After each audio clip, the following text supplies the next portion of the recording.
Year is 1914. Our nameless protagonist, a young Englishman, has been on a boat for 67 days, traveling to a remote island in the South Atlantic where he'll work as weather observer for a year. On the last day of the trip, while having a smoke by the railing, the captain asks him what he's running away from, because that's the first thing they asked him when he decided to go to the sea. But the Englishman doesn't reply. They make it to the island, and the whole crew helps the Englishman take his things to the cabin he'll be staying at.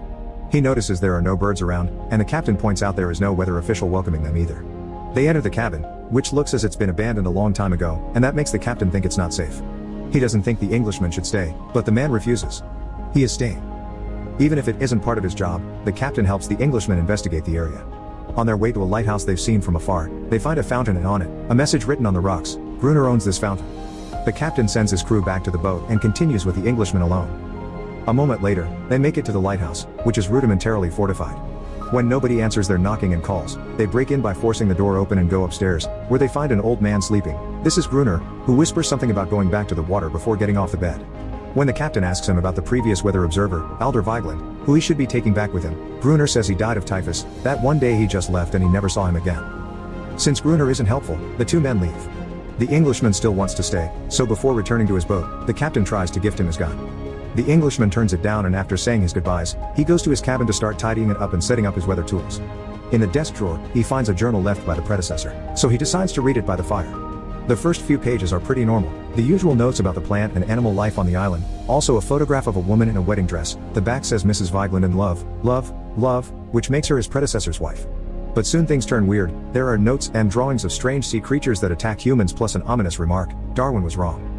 The next day, while doing his weather readings on the beach, the Englishman finds circles of rocks filled with shells on the sand, the shapes too exact to be the accidental work of the elements. Later at night, while having dinner in the cabin, he hears some strange noises outside the house, growls and hits to the wood wall.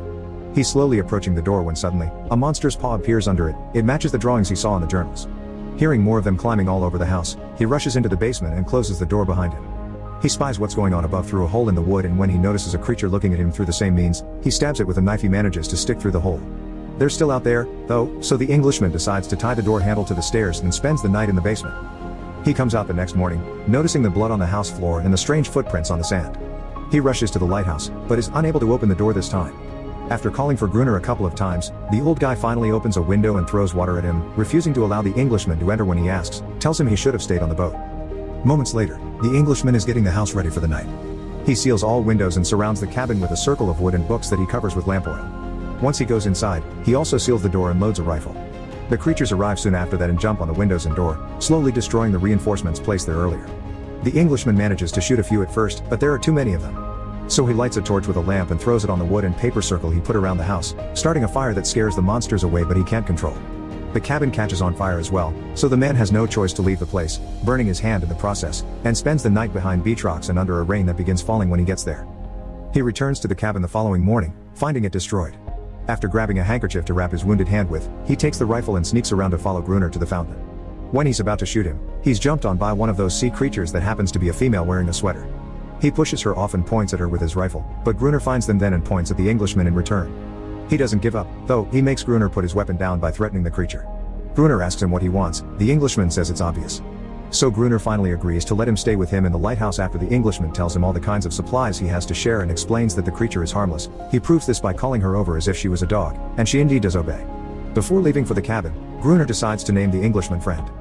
When they teach their cabin, they proceed to grab as many provisions as possible. Friend tells Gruner that he thinks the previous weatherman didn't die of typhus. He was left alone in the house and the creatures took him. He thinks that should count as a crime under Gruner's belt, but Gruner doesn't confirm or deny it. He just tells him they need to go. Nighttime is approaching. Some days later, we find Friend sleeping inside the lighthouse, only to be woken up by the creature licking his burned hand. Her saliva has healing properties. Gruner enters the lighthouse then and tells him he's been sleeping for around 2 days. Friend even wetted his pants. They go upstairs, and while counting the bullets under their disposal, they talk about the creature. Gruner can't truly talk to her, just order her around. She's like a dog that will always return to her master no matter how cruel he is. Friend is amazed by her and watches her while talking about the theory of isolated sea creatures that evolved in their own way to survive. Gruner doesn't like this speech, so he interrupts him to take him to the balcony and explain that the creatures hate light, be artificial or natural. Friend asks him he didn't leave with the boat that brought him 4 days ago, and Gruner replies that if civilization is so nice, why did Friend leave it? He prefers it here, where he's the master of his own destiny. Friend replies that he can stay if he wants, but he'll shoot a sign for the first boat that comes by. Gruner finds the idea laughable because they aren't on a commercial route. The lighthouse was only built to divert funds. Days pass as friend tries to restart his life for the second time. While checking out the lighthouse, he puts up a hammock for himself and finds an old diving suit in a chest. He even starts marking the days on the wall and getting used to interacting in a friendly way with the creature. When night falls, Gruner tells him to grab his rifle and takes him to the balcony, where torches have been lighted and the lighthouse's lamp is shining brightly. Armed from head to toes, Gruner explains to friend the creatures are coming and how to attack. It is important to only shoot when they come close, and taking down only a couple of them is enough because then they'll eat each other. Their own creature is on the balcony above them, making loud sounds, and friend wonders if they aren't being attacked because they want to rescue her. When the monsters finally come, Gruner quickly starts attacking them, but fear gets the best out of friend and he steps back inside before passing out. The next morning, friend is woken up by a very angry Gruner, who tells him he won't accept any dead weight living with him no matter how much food and alcohol he brings. He sends him out to fetch water, and friend does exactly as asked. But when he returns to the lighthouse, he discovers Gruner has been sleeping with the creature. Later at night, Gruner gives friend a last chance. He takes him out to the balcony again, but this time, when the creatures come, he is the one to step back inside. He closes the door and locks friend outside, leaving him to defend himself. The next morning, he opens the door again and finds friend covered in blood but alive and victorious. Both men settle on daily routine then. Each day, friend does menial tasks to earn his stay in the lighthouse, and at night, they defend themselves against creature attacks. Friend remembers why he came to the island, to find peace and nothingness, but instead, he's found hell. He wonders why the creatures don't attack every night. In fact, 2 entire weeks pass without any sight of them. On his daily searches for wood, he's also started to pick up whale bones for carving. Friend can't understand how Gruner can attack these creatures so often and sleep with one of them at the same time. The touch of her cold skin should be unsettling. But he also finds himself befriending the creature and even naming her. He calls her Englishman. One night, the two men get so engrossed in a chess game that they forget to turn on the lights. They're almost overpowered by the creatures when they attack, but they barely manage to survive by locking themselves in the lighthouse, although Gruner's leg gets hurt in the process. The next morning, while Englishman heals the wound, friend points out they won't be able to survive for much longer since they're running out of ammunition before he leaves for the beach. There he finds a necklace on the sand, and right afterward, he sees a boat in the distance. He runs inside the lighthouse and comes back with a flare gun in hand, but Gruner doesn't allow him to shoot him. He says he can protect himself. He has what he wants and he doesn't want more people on the island. Since he's jumped on friend to stop him, Englishman comes and growls at him to make him leave friend alone. Some days later, friend overhears how Gruner yells at and hits Englishman, who suddenly rushes out of the lighthouse. Friend follows her outside and, after leaving his rifle against a rock, gently approaches her to show her the boat he's carved out of whale bone. Englishman recognizes the shape and takes him to a hidden spot on the beach where an abandoned boat lays on the sand. He returns to the lighthouse and tells Gruner about it, but he already knew. He didn't tell friend because it would be pointless. If he left on the boat, he would die of starvation or to a creature attack. When questioned about the boat's origins, Gruner says it had been used by a Portuguese man that escaped a shipwreck and was killed by the monsters. That ship was trafficking dynamite, which Gruner believes to be waterlogged. Friend takes him inside and shows him the diving suit he had found. He thinks he can use it to find the sunk dynamite which could help them exterminate the creatures. Gruner refuses, believing it to be a mission with no return. The following day, friend decides to work on fixing the boat anyway, only getting distracted when he hears Englishman sing in the fountain. Friend takes off his shirt and joins her in the water, and all this is seen by Gruner, who gets jealous. Later on, back in the lighthouse, Gruner throws the diving suit at friend and tells him he's changed his mind, an obvious plan to get rid of friend and have Englishman for himself. They get on the boat and reach the area of the shipwreck. Friend puts on the diving suit and goes deep underwater, where he finds the boxes of dynamite that he connects to a rope that Gruner pulls up onto the boat. While working on this, 2 child creatures swim near him and knock him to the ground. Slowly running out of air, friend pulls at the cord 3 times, which is the sign that asks for help, but Gruner ignores it on purpose. So friend has no other choice but to get out of the diving suit and swim up back onto the boat. Once they're back in the lighthouse, they open the dynamite boxes. One has been waterlogged as suspected, but the others are fine. They bury them in 2 lines outside the house, one very near the walls. Winter arrives, snow starts falling. A week passes without creature attacks. One particular morning, friend discovers Gruner had spent the night on the balcony with his hand on the dynamite detonator, almost freezing himself to death.